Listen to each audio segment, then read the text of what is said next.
What is good, everyone? Welcome in to this edition of the Views from the 573 podcast. Hope you guys are doing well as we are diving into a little bit earlier this year our NFL previews. We're going to be starting previews a little bit earlier than we normally do on the show. Normally, we kick them off around July and we go through them throughout the month of that month and through August, leading up into September, right around when college football and NFL season gets started. But this year, we're going to start a little bit earlier. We're going to have a little bit of flexibility, of when we're doing these.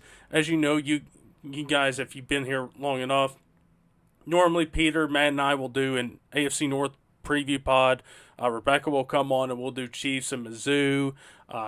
Sometimes Matt and I will do NFL predictions. So we're going to keep those those pods flexible for when we're going to do them. If we do one earlier, it doesn't matter. Normally we do them towards when the season is about to start, but we're going to be doing them a little bit earlier. I got the jump on the NFL previews. I got a division ready for us to go on this edition, and I'll be doing college here pretty soon. Normally we start with the ACC, and we'll continue to do that as well. We'll go through the ACC and take a look at all the Power 5 conferences and take a look at some of the big teams to take note of, especially teams like Notre Dame in the group of 5. So we'll be doing that here momentarily as well. So figured might as well kick off previews earlier this year. Sports are kind of in this weird place right now, as they usually are around this time, where they're kind of, not to say dying down, but like the seasons are done. You got a lot of off-season stuff going on. The NBA season just got wrapped up, and be on the lookout. Depending on when this is posted, Charles and I may or may not have already done our, NBA kind of finals recap. You got the draft coming up here the moment I'm about to tape this, so that kind of gives you a timestamp of when I'm recording this. But we got that coming up. We got all these trades going on, so that pod may or may not be up on all those podcasting platforms on YouTube, which if you haven't yet, be sure to go check all those out. Subscribe, leave a like, comment, all that good stuff. I'll be trying to post these as soon as I can, if the internet's willing, if time is willing. I'll be posting these on the YouTube channel as well if I'm able to. So we might as well get kicked off here. And I even said what division we're covering today. And normally how we go through these, there's a little bit of difference into how we go about covering these. And, normally we start with AFC or NFC first, or normally we go NFC one week or AFC next week. I haven't really decided yet, and that comes with the flexibility thing and not having a set schedule right now. But thankfully, all of our teams are AFC teams, so I can kind of keep an eye on the AFC stuff a little bit later on. So I figured, let's do NFC East. Let's do NFC East, and let's talk about this division that'll get us kicked off here with our previews. And this is the division that has the defending champions, the Super Bowl winners a few months ago, the Philadelphia Eagles. We'll talk about them. We'll talk about the Commanders. Obviously, a surprise season last year in 2024 with Jane Daniels and leading this team to and having one of the best rookie seasons we've, quite frankly, ever have seen here. And then we got so-called America's team, and air quotations right there, with the Dallas Cowboys. So we'll talk about them and talk about the moves that they made. They made a trade here recently, here in the last few weeks, that could help out their offense. So we'll talk about them, and then we'll talk about the New York Giants, who they were very active this offseason too, but they got some questions too. Could this be the final year of the Brian Daboll, Joe Schoen partnership there in New York? It very well could be. We'll talk about that as we dive into each of these teams. So let's go and let's talk about those New York Giants, and let's talk about what all they did. And over the course of these pods, I'll try to have, especially the NFL one, since that's a little bit easier to keep up with no transfer portal here, but free agency, there's a lot of free agency signings. But I'll have a graphic up here with some of the more notable free agency acquisitions, extensions, and also notable draft picks and who they also lost, some of the more notable losses this year. So I'll have that up there on the screen for the YouTube crowd if you want to check those out. So for the Giants, let's dive into them. Notable acquisitions and extensions. Of course, no notable no notable coaching changes. You do have a couple of additions particularly in that secondary. Paulson Adebo and Javon Holland getting some big deals back there to revamp that Giants secondary. You also have a revamped quarterback room in Jameis Winston and Russell Wilson right here. And that is just free agency. We'll talk about the draft pick in general, but we got those revamping those two rooms there. We also got Darius Slayton, who extended for a 3-year, $36 million contract.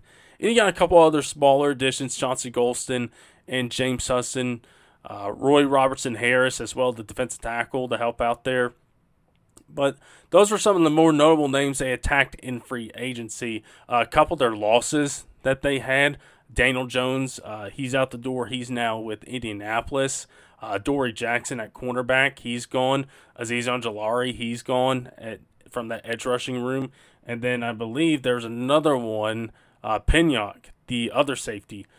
Jason Pinnock, I believe, is what I have on the graphic. So he's out. He was a starter for the Giants in that secondary, so he's gone. So a couple of starters, notable starters that are gone, particularly Daniel Jones, of course, and that comes with the revamped quarterback room. Also, their draft picks, 2 first-round picks, Abdul Carter, number 3, the edge rusher from Penn State. They trade back in the first round at 25 to get Jackson Dart, the quarterback out of Ole Miss. And then in the second, third, and fourth, they didn't have a second-round pick, but the third round, they're going to take the defensive tackle out of Toledo, Darius Alexander. Cam Scatterbo, one of Matt's favorites, goes in the 4th round to the Giants to help out things there with Tyrone Tracy. So you got 2 young running backs in that running back room. And then in the 5th round, you take Marcus Mabaugh from Purdue, tackle guard, some flexibility right there to help out with that offensive line room. And that is what the Giants have been up to this offseason. And I led this off with, for the Giants, is this a make or break year for Brian Daboll and Joe Schoen? You take a look at their first year together, playoffs. You look at what Daboll did in 2022. That was a spectacular year, and what he was able to do with Daniel Jones. Of course, Danny Dimes, as we like to call him over here, is athletic quarterback. Used him a lot in the run game. And also that run game was very powerful. Of course, you got Saquon back there at the time. So that was a big part of the reason why. And you got a little bit more skilled players this time around than you did then. But the quarterback has not been able to be figured out here for the Giants over the last couple of years. And, of course, you had Saquon leaving last season. So, and you take a look at what they've done last couple of years, been awful. They finished 3-14 last year. So things right now, heading into year 4 under this regime, they're in a weird spot. More the owner, the more Maras rather. I don't know why I said Mora. I'm thinking of Jim Mora right there. The Maras right there. Of course, they've been longtime owners of this organization, but they're in this space right now. It's like, hey, listen, we're expecting to see an uptick in wins this year. And having 3 right here, we'll have to see how much they can do. Will 6 be enough? Will 7 be enough? I think that's probably a baseline right there. If it's anything like 4 or 5, I feel like they could be shown out the door. They could be shown the door and say, like, hey, we'll see you. Don't let the door hit you on the way out. And looking for a new coach and GM. So they're in a weird spot because first year they did great. Last couple years they haven't. And you got a revamped quarterback room that also includes a first-round rookie quarterback in Jackson Dart. Now, he's taken in that in the late first round. Those types of guys, it's very tough to see them succeed.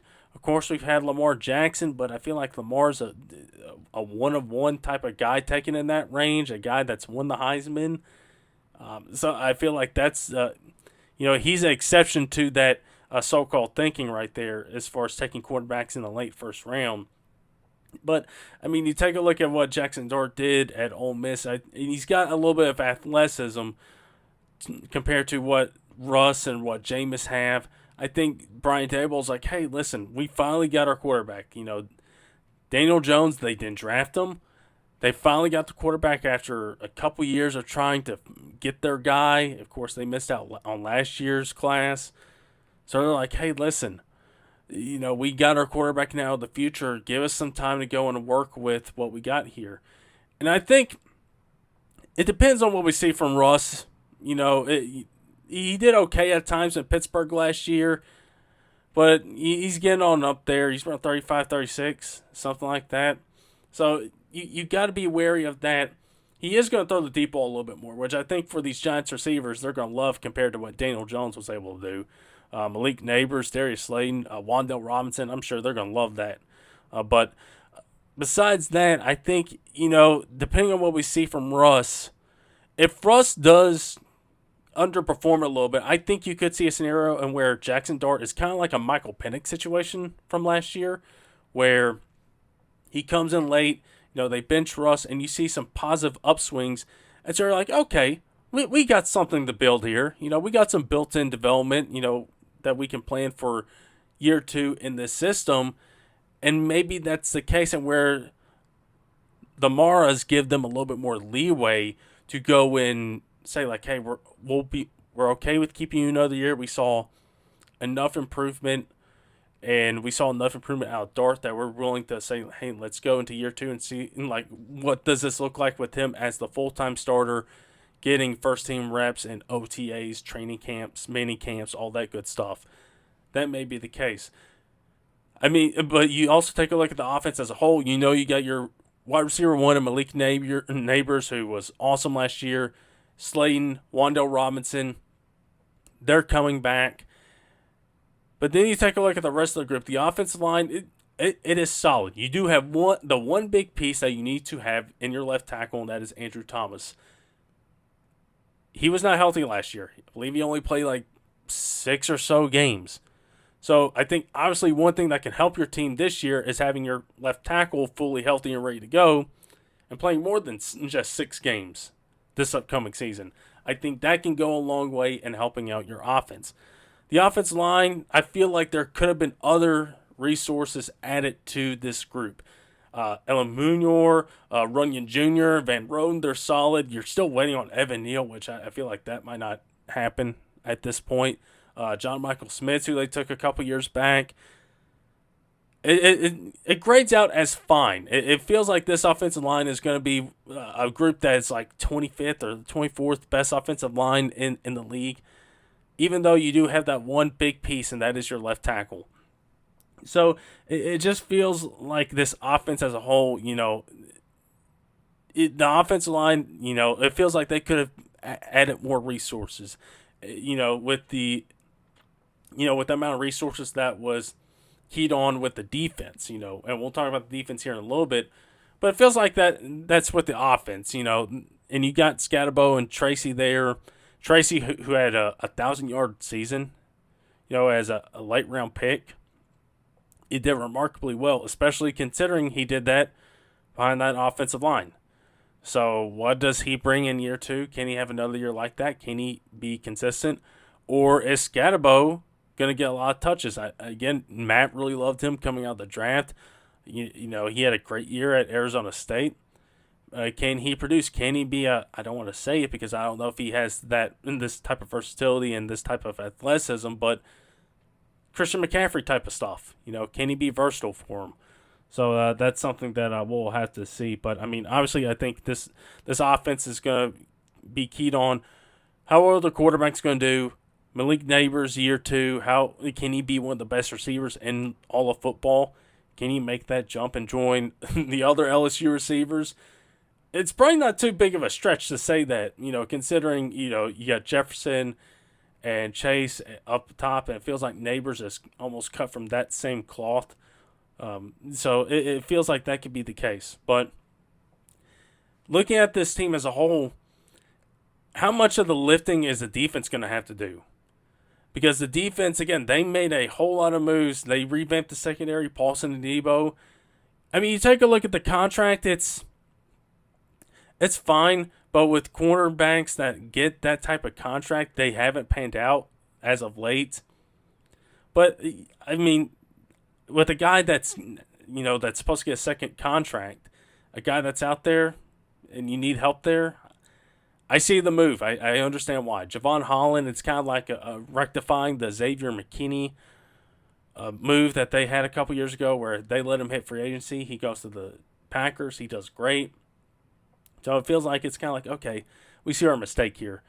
And then, you just take a look at what they did up front. I think the key is going to be, can this front seven be, as chaotic and wrecking as much havoc as they possibly can? Can they be as dangerous as they are, it feels like, are being as advertised? And can the secondary, with Javon Holland back there, and you also have Deonte Banks, who's been inconsistent at times, can they help out? And, that's something to take in consideration, because when you have a good front seven, that normally helps out your secondary, because, and vice versa, if the secondary is good, then that means your guys are getting home. But if your front seven is getting good, if they're getting pressure pretty quickly, that can also help out your secondary too, in which case, they're making sure that they're getting to the quarterback pretty quickly. And this front seven is very dangerous, especially after adding Abdul Carter at number 3. I am mildly curious to see how this rotation is going to go. Who's going to get starting reps? Is it going to be Thibodeau and Brian Burns, or is it going to be Abdul Carter coming in there and Brian Burns, or, what is it going to be like? I also could see some very, speed, I don't know what I'd call them, or what they're going to call them, but some speed packages with Abdul Carter, Kayvon Thibodeau, Brian Burns, and Dexter Lawrence up there. I don't know, if they're probably in all likelihood going to try to get, hey, let's get our 4 best guys out there and let them go, destroy the quarterback, do all these stunts and twists and all those kinds of things. So I imagine they got those in the playbook.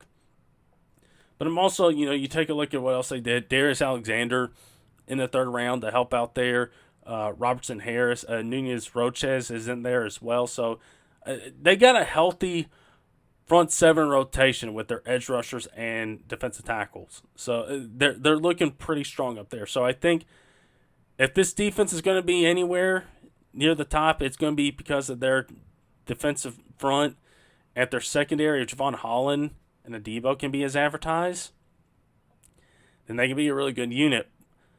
But just how much lifting are they going to do with this whole team? We've seen it before where defense kind of lifts a whole team because the offense isn't doing much. So is the defense going to be the ones that are going to have to make plays, shorten the field, get the ball back, whatever, and limiting the other teams from scoring? I feel like that's going to be a whole lot of pressure for them if the offense is not able to do anything. So as far as the Giants, that's kind of the outlook I have for them. I feel like they are a team that's going to be finishing 4th. But how many wins can they get? How much will it take for the Mars to not fire Daboll and Schoen at the end of this season? So we'll definitely have to see. All right, let's make the switch and let's talk about America's team and talk about what they did. They were the only team in this division that has made a coaching change. Out is Mike McCarthy, and in is Brian Schottenheimer. And I'll tell you what, right off the bat, I think everybody's in agreement. This hire felt extremely underwhelming. You had a lot of other coaching candidates out there. It feels like, was there a search done, a proper search done for Jerry Jones and the Cowboys? It kind of feels like there wasn't, considering I believe at the time you had the top guys like Ben Johnson was out there still on the market. It feels like if you're Jerry, if you want to win, and your idea of winning is going to get the best guys, it feels like getting the best guy on the market and trying to bring him in for an interview and hire him would be the smart thing. So we're kind of starting out of a disadvantage here with this hire. Schottenheimer is fine, but again, it feels underwhelming. He hasn't called plays in a long time, and he's calling plays this year. So we'll have to see how that goes. So you hire him as head coach. And up on the screen, I didn't have Eberflus. Matt Eberflus comes in as defensive coordinator. No Mike Zimmer. Clayton Adams comes in from the Arizona Cardinals as their offensive line coach. Becomes the OC here. So I imagine he and Schottenheimer are going to be spending a lot of time together this year and getting to draw up the offense. Other things that they did this offseason, not a whole lot of extensions. Of course, we're still waiting on the big one, the Micah Parsons extension that, probably like with Dak, and it won't be signed until at the very last moment until the season starts. So that's a whole other mess entirely of its own. But other things that they did, talk about the things they added. Dante Fowler's coming back to help out with the edge rush room. They also got Javonte Williams and Miles Sanders coming in. Solomon Thomas comes in to help out with defensive tackle with Mozzie Smith. Robert Jones is solid depth up front to help out there. I believe he started some in Miami and was a starter at times there. So you got him coming in. Linebacker room, DeMarion Overshown is out for the season, so they needed some linebacker help. They go and sign Jack Sanborn, which I feel like is a nice value signing for them. And they go and trade for Kenneth Murray to help out as well. Kyer Elam, and then also one close to my heart, Joe Milton, to be the backup quarterback there. I think I read that he's already made some good impressions. So, so I'm obviously excited to hear that. So, not excited to hear that he's in a Cowboys uniform, but excited to hear that. And then the big one recently, George Pickens, going and adding him to your wide receiver group, which they needed some help. They needed somebody else across from CD. Jake Ferguson kind of took a little bit of a step down last year, so you're hoping that he comes back and really cements himself as a top tight end in this league and being a top target on this Cowboys team. So they made a lot of trades this offseason. Couple things they lost. Rico Dowdle, I believe he went to Carolina. Jordan Lewis went to Jacksonville, I believe. And then DeMarcus Lawrence is one of the bigger ones. He goes to Seattle, so you lose him. So you lose those guys. And in the draft, they got Tyler Booker, the guard from Alabama, at number 12. They got Donovan Ezeraku, the edge rusher from Boston College, in the second. And then Siobhan Revell in the third. Those are some of their more notable picks in this draft. And those guys, I feel like they're all going to play really early on. They're going to be key contributors. Booker's going to be stepping right in, starting with Zach Martin retiring. That's another big loss with one of the best guards we've seen in a long time, calling it a career. And then Trayvon Diggs. You don't know what his situation is. You don't know if, when he's going to be coming back. So I imagine Siobhan Revell's going to get some time at corner, getting some starting time across Deron Bland. And then Ezeraku, I imagine, is going to get some time as well, being a guy that can come off the bench and have a nice pass rusher rotation alongside Fowler and Parsons. He's about 6'2", 6'3", around that 240, 250 range. So he had a great year at Boston College last year. I'm kind of surprised, not to look back on the draft pod, but that he fell that far. So I feel like those guys are going to contribute all this year. So again, in going in depth about the Cowboys, the Schottenheimer hire felt kind of underwhelming. I am curious about the Clayton Adams hire, considering he's an offensive line coach. And you look at what the Cowboys have really invested in the last few years in first-round picks is the offensive line. Is Tyler Guyton last year, Tyler Booker this year, Tyler Smith a couple years ago. You got 3 Tylers in there. Cooper Beatty had a pretty good rookie season at center. And then you got Terrence Steele, who wasn't as great last year at right tackle. So you got a guy that did wonders for an Arizona offensive line that wasn't that great and did wonders for their running game. You have to hope that happens here. But one of the things that the Cowboys didn't do, and I think everybody wished they did, was go and address the running back room. I don't know. I don't think Javonte Williams and Miles Sanders are they're going to cut it. Jaden Blue is a nice add. He does add some speed to that running back room.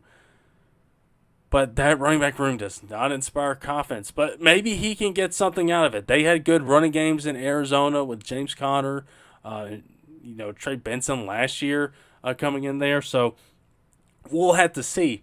But I imagine that's where he's going to be making his bread and butter with this coaching staff is that running game and getting that thing going with this offensive line group. And this offensive line group, listen, Guyton had some up and down moments last year. Booker's going to be coming in as a rookie. Not all rookie offensive linemen do really well right off the bat. Some kind of take some time. Some are good right off the bat. So we'll have to see where he falls into line. Tyler Smith is a really good player up front. Beatty, I think, could take a step at center. It's a really green group of guys that you got two guys, that are going to be starting in their second years. You got a rookie as well. Steele is kind of on the downtrend, so this offensive line is going to be counted on heavily within this offense. And can they be a top 10 offensive line? And I feel like that's banking on a lot of development from Guyton and from Booker and from Beatty and continuing their development, while also Booker doing well as a rookie and getting adjusted.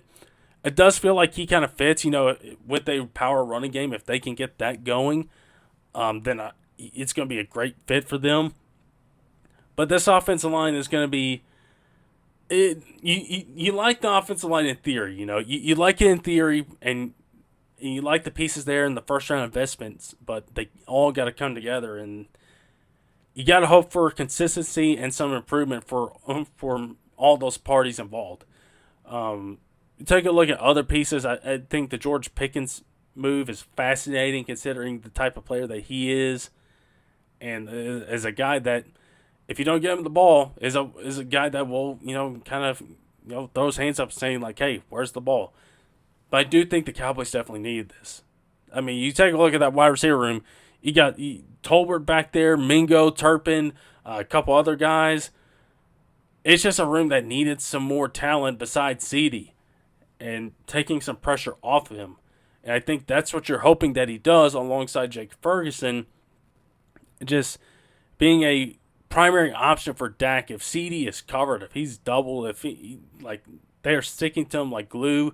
They're like, okay, well, we got George over here, and I think that's one thing for George is that even though second corners are now good, and you need good second corners in this league with the amount of wide receiving talent that's in the league, I think if you're George, you're like, okay, I don't have to worry about having the best corner on me most games.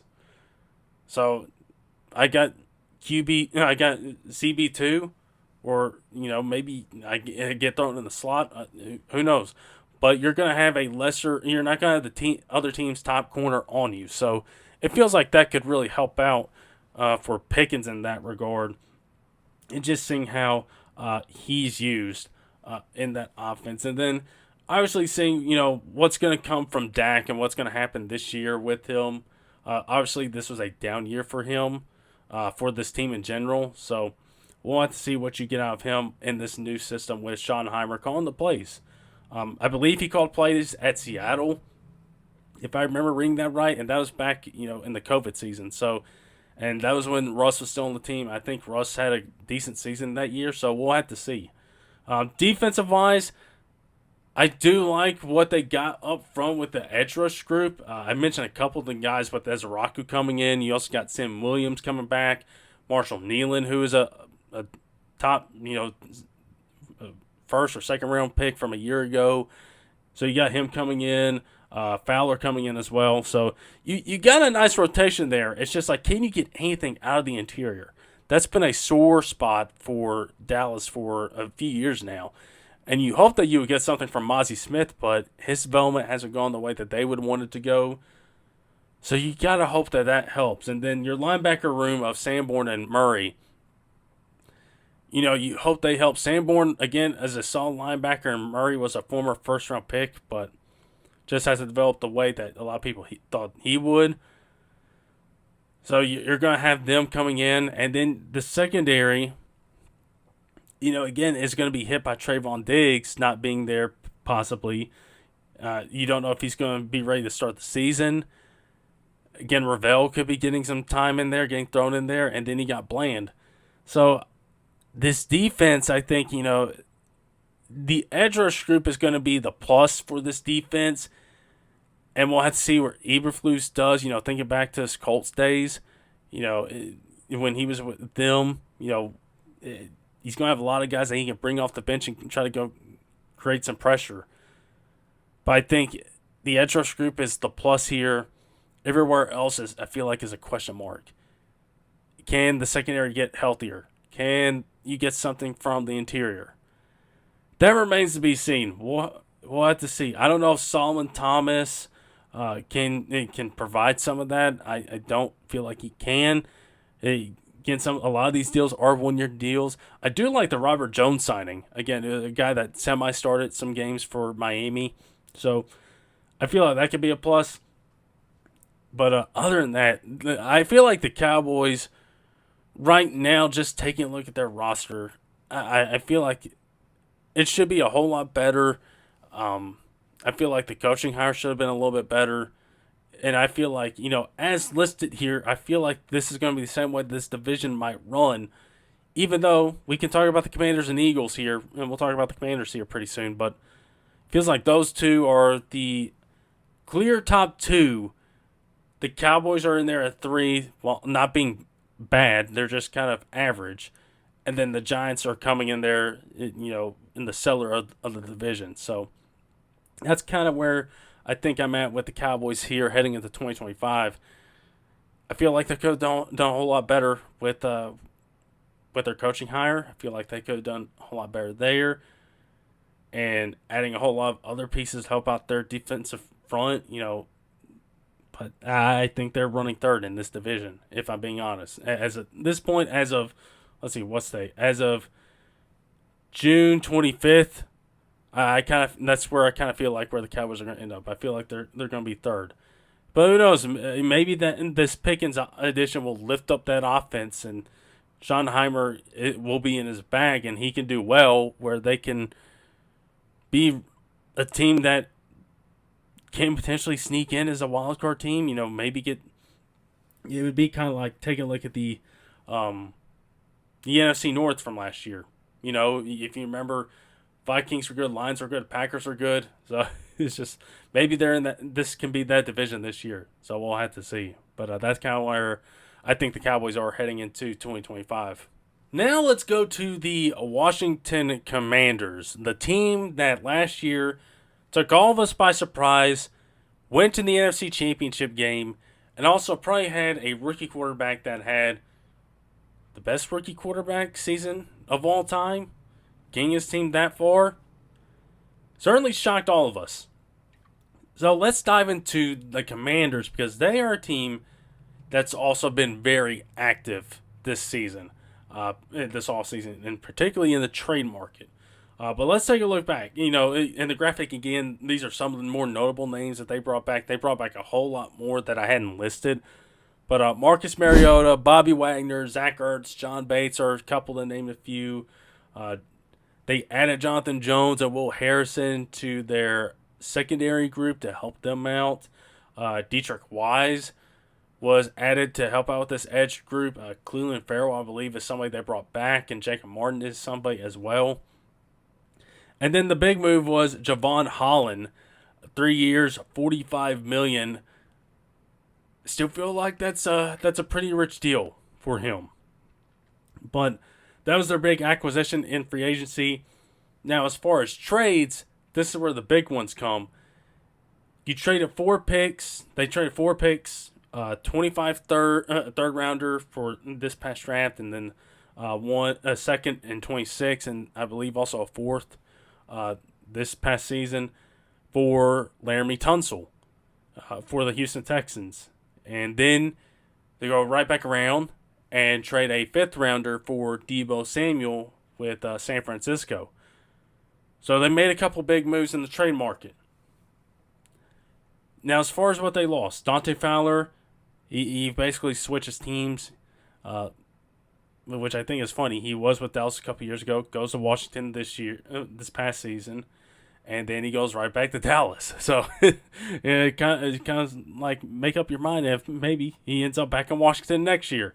So they lose him. Jeremy Chin, he's also gone.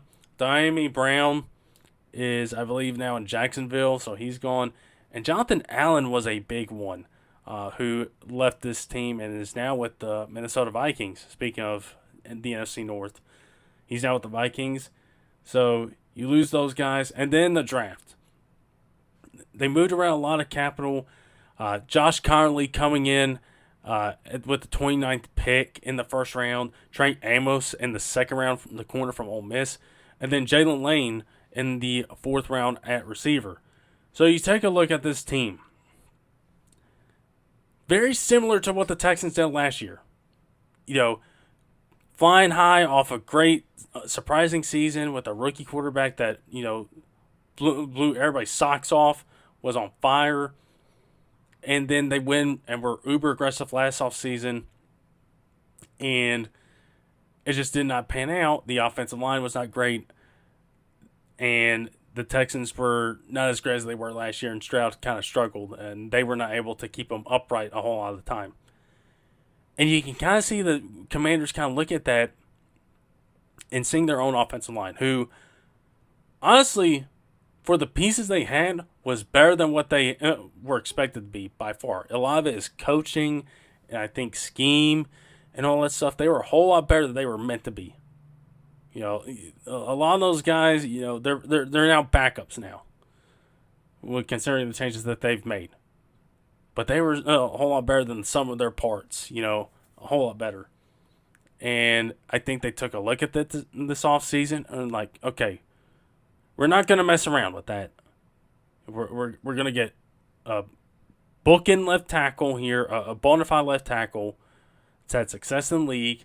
He is approaching 30, but I mean, it feels like that means nothing. I mean, you look at Trent Williams, he's still playing, so and he's still playing at a high level. But you get Laramie Tunsil, you bring him in, and you add him to left tackle right there.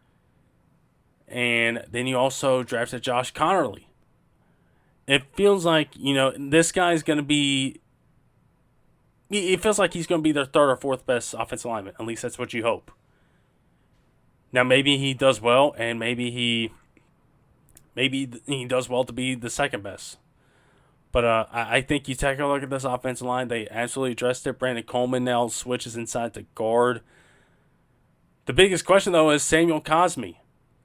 When is he going to come back? How soon is he going to come back? Because he had a really bad injury to end the season. How soon is he going to come back? That's going to be the big key for this offensive line is when does he make his return. And then you got Andrew Wiley coming in as well. He's still there.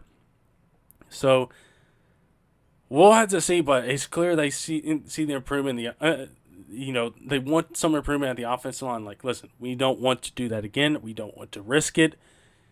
We want to get some better talent. And listen, I think that's the smart move. You don't want to risk doing what you did last year and saying, hey, let's just run it back. Let's just do it again. It could end up being a Texan situation like last year, and they're not as good. And they give up more sacks, and Daniels is hit a little bit more. And he's not the biggest quarterback in the world. And so that could really hinder your offense. That could hinder what you want. And what you see is like a win-now scenario right here. So I do like the aggressiveness in trying to make sure this offensive line was better, had a little bit more talent on it, and trying to really protect your prized investment in Jaden Daniels, who, again, just was a remarkable quarterback last year as a rookie. It felt like nothing fazed him at all and was able to do a whole lot of the right things. And Kingsbury had a perfect marriage with what he had last year and was strictly a play caller. I think the thing, though, is can he do that again? Can Kingsbury do that again? And where there's a lot of tempo to this offense, it could be a scenario in which, like, okay, hey, let's try to do it again, but the league has the tape on it. They figure it out, and they're like, okay, well, then, the offense from last year isn't there. And this offense last year was, by all means, across a lot of metrics, a top 10, top 5 offense. So if the league figures that out, maybe that drops it to a top 15, a top 20 offense. And where it's not as good, not as efficient, not as many points per game. I feel like Kingsbury this year, maybe some tweaks, manage the tempo a little bit differently this year, manage it a little bit better, use it sparingly. Now Jane isn't a rookie quarterback. He's heading into the second year. So maybe you don't play into that as much, but also you maybe tinker around with it as, with different schemes and formations and all that stuff as well heading into year 2. But I think, that's going to be the thing. Can he add some wrinkles and not stay the same this year and not be stale in, his play calling? Because if they can add some wrinkles and still do the things that they were doing last year, then this offense is still going to be great. And you think about it, the offensive line is going to be improved. That's really going to help a whole lot too. Now, the running back room is, they got some guys there. That's as best as I can put it. Brian Robinson, Austin Eckler, fine. But I think I would have loved to see them go and add somebody in this running back room that can really provide a punch to this group. And then as far as your skill players, Zach Ertz, another year, but you didn't expect a whole lot last year. Can you expect the same this year as he gets older? Maybe Ben Sano, who you drafted in the second round last year, maybe he steps up, with training camps coming up and all that stuff, and he improves. Cars will roll out for himself in the second year. And then this wide receiver room, you add Daboll. And I feel like, if you're going to be doing a lot of screens, short passes and all that stuff, Daboll is a perfect guy to have for that because he's a yak guy. But he's also getting older, and I think it's also a when he gets injured and not an if, because it feels like lately that's been the case. It's when he gets injured. And when he does, who is going to step up besides Terry McLaurin? Because we know Scary Terry's going to show up. He's going to show up. But you got Noah Brown, who I believe is hurt. I heard he got carted off the other day. So you have him potentially being out. You're counting on some development from Luke McCaffrey, a second-year player who didn't get a lot of snaps last year. Jalen Lane, Michael Gallup. I believe there's a couple other guys. That's kind of scary, considering if Daboll is going to get hurt at some point this season. And then it's going to be Terry McLaurin. And not a whole lot else. So I feel like that's something that Cliff's going to take into account for. Hey, Daboll is probably going to get hurt at some point this season. Do we have something ready in case that does happen? Whether it's, week 6 or week 12 or, something like that. Do we have something in place for that? I think that's going to be the key, But especially with that group. But the thing with this offense is obviously the offensive line, and Jaden just taking a step up. I think adding a little bit more weight while not losing his explosiveness. I think that is going to be that's going to be something you want if you're a Commanders fan. But you take a look at this offense. It goes back to Kingsbury. How much of it was him, and how much of it was Jaden? And I think we could definitely find that out in year 2 as to how much of the offense was the quarterback or the play caller. So we'll definitely have to see. The defense, though, it's kind of a opposite situation as to what the Giants have with them, whereas they got a lot of guys on defense, and that defense can lift up the offense. It feels like the defense has gotten worse this offseason, and the offense is going to have to be good. They're going to have to be good. They're going to have to score a lot of points because the defense, I would have liked to see them do more with the edge rush group. And, you take a look at what all they've done. In the span of a few months, they've given up a lot of draft picks for Marshawn Lattimore and Laramie Tunsil. It's in like a 4, 5, 6 month span right there. So you got those guys, but you gave away a lot of picks that you could have done to address some more needs, especially on defense. Again, they added a couple guys like Jonathan Jones, Will Harrison to help out.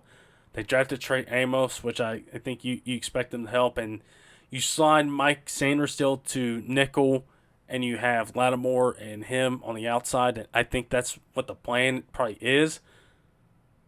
But I mean, this defense, they lack a true pass rush compared to what the Giants have.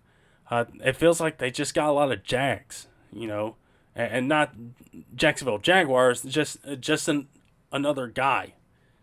Jacob Martin, Cleveland Farrell, Dietrich Wise. It feels like it doesn't feel like they have a whole lot there. And then Javon Kinlaw, you trade him out for Jonathan Allen. I feel like is a downgrade, and you still got Payne there. You still got Deron Payne there. So you still got one guy up front that is going to give you consistent good snaps. I think you're also projecting some development for Johnny Newton up front, the second-year player from Illinois. So I think this defense needed to add more resources. And listen, you take a look at this year. I mean, they're still fine heading into next year too. Like, it feels like this year they added to the offense a little bit more.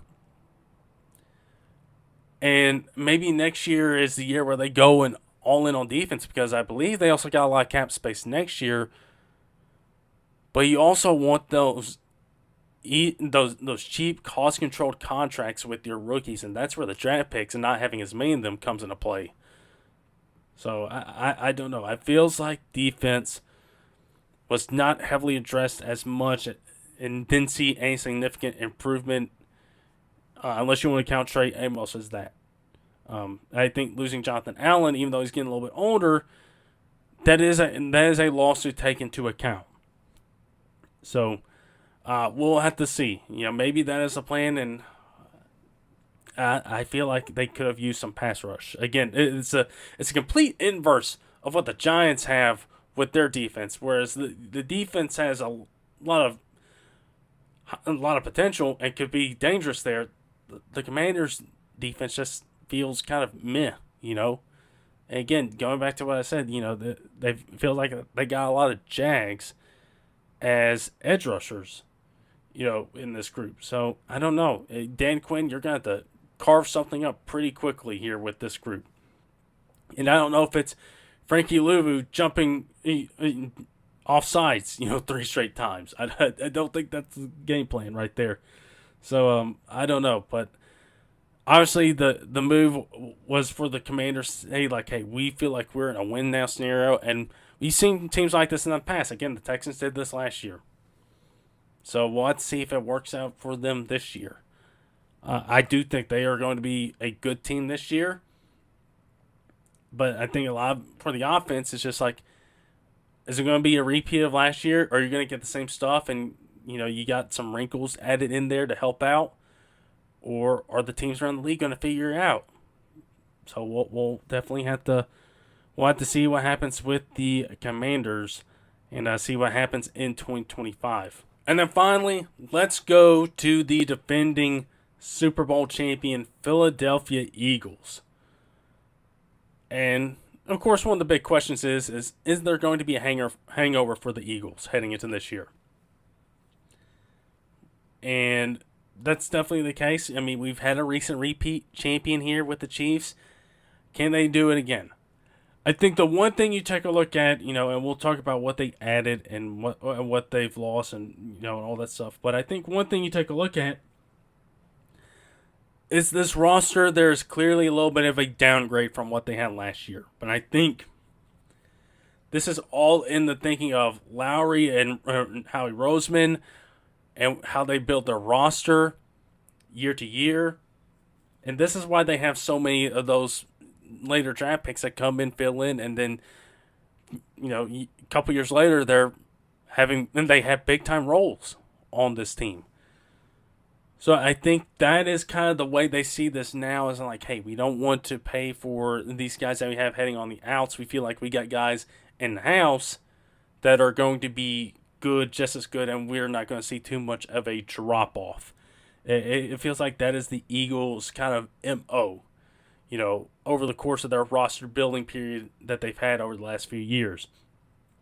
But you take a look at what they've added, and we do have a couple of extensions here for the coaches.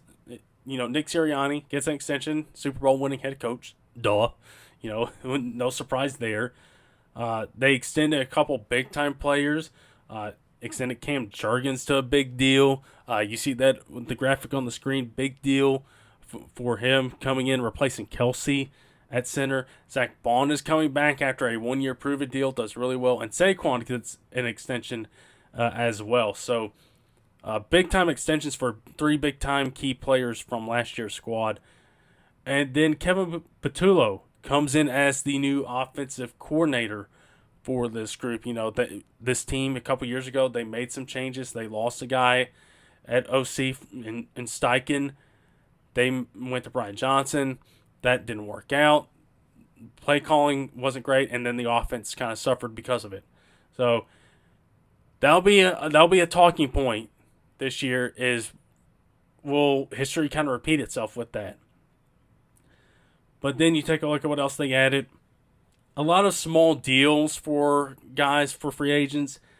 Edge rushers with Azeez Ojulari stays in the division. Josh Uche from the Patriots. I believe they traded Bryce Huff I believe I can't remember if they traded or got him. I know. No, wait, he's with the Jets. Okay, never mind. Or he got traded from the Jets or something like that. I can't remember. No, wait, he was with the Eagles. Never mind. Why am I staying this long talking on Josh Huff or Bryce Huff or whatever? So, I don't know. But, anywho, they add a couple edge rushers. They added Dory Jackson, so he stays in Division II. They traded for Kenyon Green, the former first-round pick from Texas A&M, as plays guard, so offensive line help. And then a couple of their big losses. We mentioned, a new OC hire, Kellen Moore, goes to the Saints to become their head coach, so you lose him. And then you trade C.J. Gardner-Johnson in that Kenyon Green trade. But then some of your big free agency losses, Milton Williams, Josh Sweat, Darius Slay, Mekhi Becton, a couple others, they're all gone. So a couple big changes there. And in the draft, some of the more notable ones, Jahad Campbell, the linebacker, the hybrid linebacker, edge rusher from Alabama at number 31 towards the tail end of the first round. Then the safety, Andrew Makuba from Clemson, or from Texas, well, both. In round 2, and then Ty Robinson in the 4th round from Nebraska.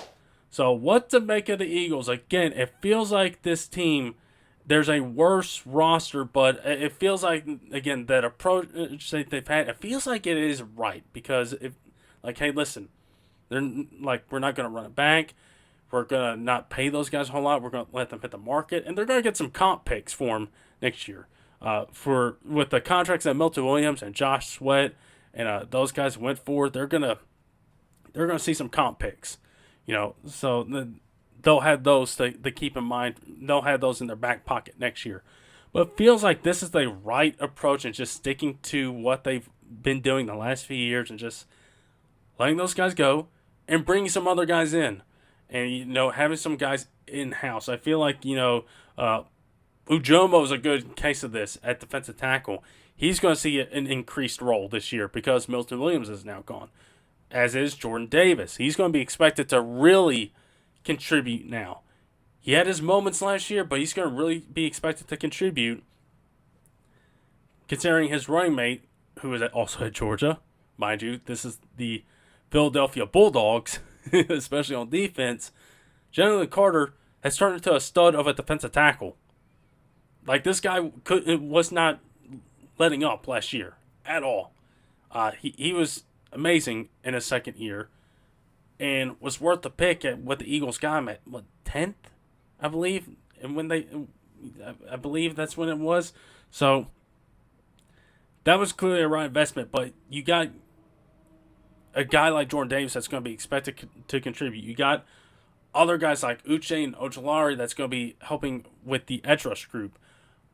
You also got John Campbell that might see some time, considering the Kobe Dean is going to be out at linebacker. He might be playing some more off-ball linebacker. It's just going to be like how much off-ball linebackers he's going to be playing. What does Fangio envision him as? Will there be some packages he's off-ball linebacker or an edge rusher? You also got Nolan Smith, who saw some improvement last year, especially in the run game, and did well in that regard. So I think, this defense, I think they're willing to say, hey, we're going to roll with the young defense. We're going to take our lumps if that's the case, especially the secondary. It is a young group now. No Darius Slay back there. It is fully Quinyon Mitchell and Cooper DeJean's group back there. Of course, they've also got a couple other guys back there with that defense. And you got Reed Blankenship back there, and Makuba is expected, I think, to have a role, and then Sidney Brown as well. So it's a young group. A lot of guys drafted here in the last couple years. So I feel like Fangio's going to be like, fine, we'll roll with the punches. And listen, a lot of those guys, especially DeJean, Mitchell, they were great as rookies. I feel like they could be even better heading into this year. And one other name I forgot to mention. I didn't have him listed here until I scrolled up. Jalix Hunt is going to see a bigger role in this edge rush group too. So watch out for him. But and Ty Robinson, I think, is probably going to contribute a little bit too. So the 4th round pick from Nebraska. So this defense is going to be young. They got a lot of young pieces. Smell Munden might see some time at linebacker too. That's another Georgia Bulldog there at linebacker. So we'll have to see. Keely Ringo, I think, is also expected to contribute. Another Bulldog there at corner. So it's going to be a young group with this defense. You do have Zach Bond back in the middle of that defense. He's probably going to be don't want to say elder statesman of the group, but it kind of feels that way with the way this defense is set up with a lot of those veterans gone. So it feels like we're going to roll with the punches here. The defense was great last year, really improved every week, especially in the back half of last season, and was a top unit. So we'll have to see how much those losses are going to impact them on that side.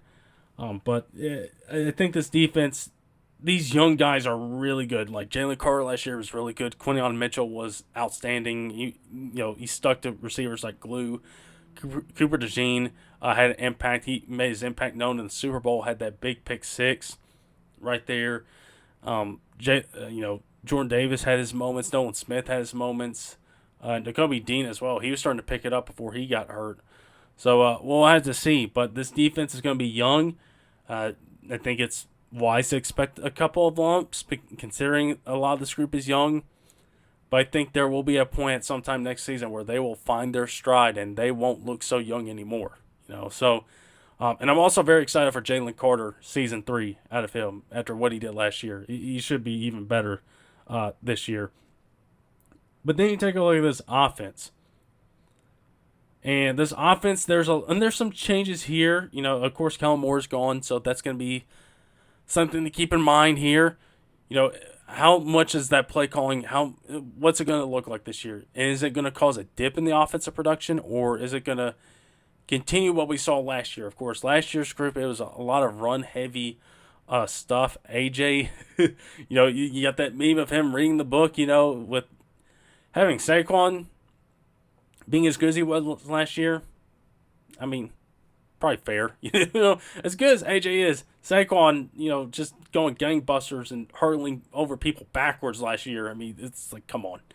Of course you're going to lean into the run game. So I wonder if that's going to be the case this year with this group and the offensive line. It's going to stay the same, besides Becton leaving. Jeff Stoutland University, he always gets these offensive line groups ready to go. Kenyon Green, it's either going to be him or Tyler Steen that's going to be sliding into that guard spot left vacant by Becton. So who is going to step in? And I wonder if it's going to be Green.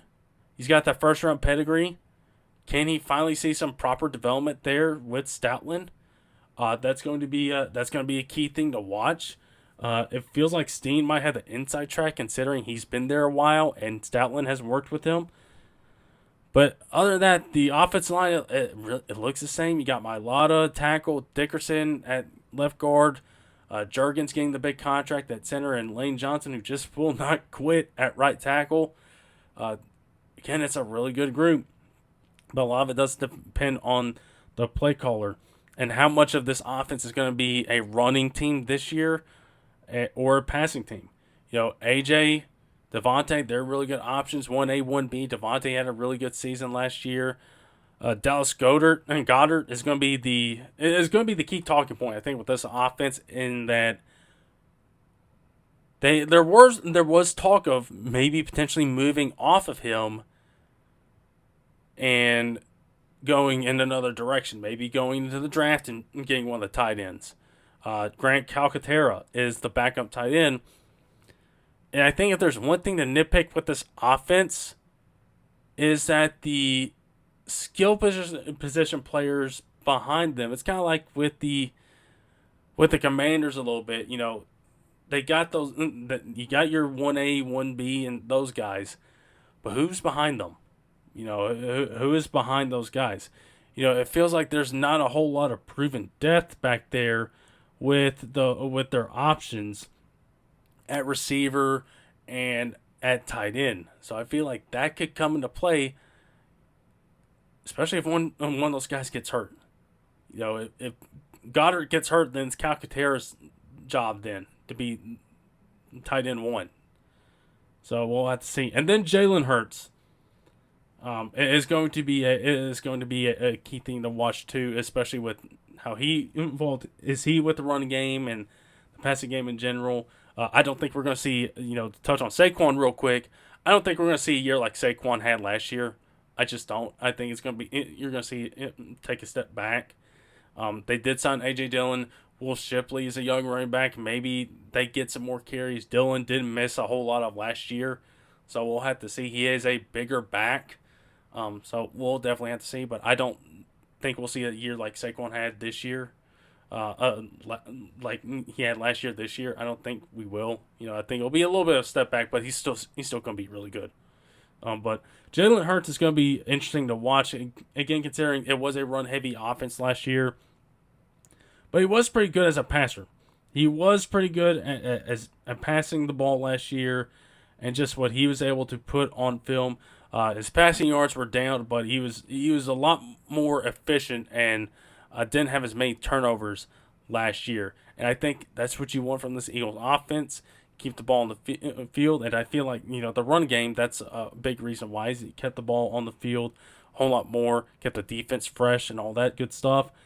So we'll have to see if this offense passes more this year and AJ gets the ball more, Devontae Smith gets the ball more, and we see less of AJ Brown reading on the sidelines. So that's going to be, I think, something to watch. And that comes with having a new play caller in Patullo compared to Kellen Moore last year. So we'll have to see if there's going to be a little bit of a difference there. Is the play calling going to be a hindrance there? I still think the Eagles are going to be the top team in this division. Again, it's a little bit of a worse roster considering the losses that they had. But they're just going to be counting on the guys that they brought in that have been in the system. A lot of the young guys saying, like, hey, let's go at it. And maybe they don't win it this year, but maybe because of what they did this year pays off in 26, and that gets them potentially another Super Bowl.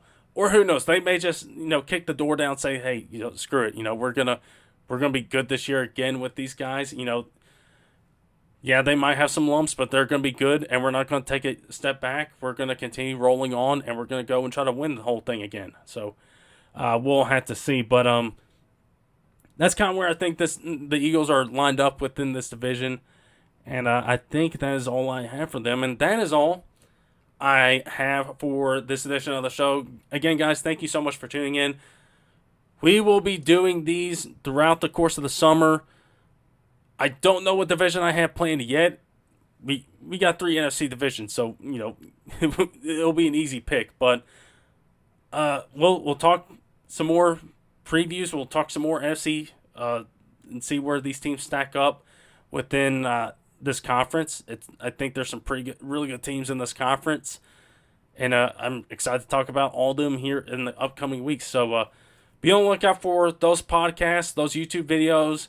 Again, be sure to go subscribe, keep up with those on those platforms, and lock in as we do these previews. Again, college football's coming soon. ACC, we'll be doing that preview first. But until then, everybody, have a good rest of your day, and we'll talk to you guys soon.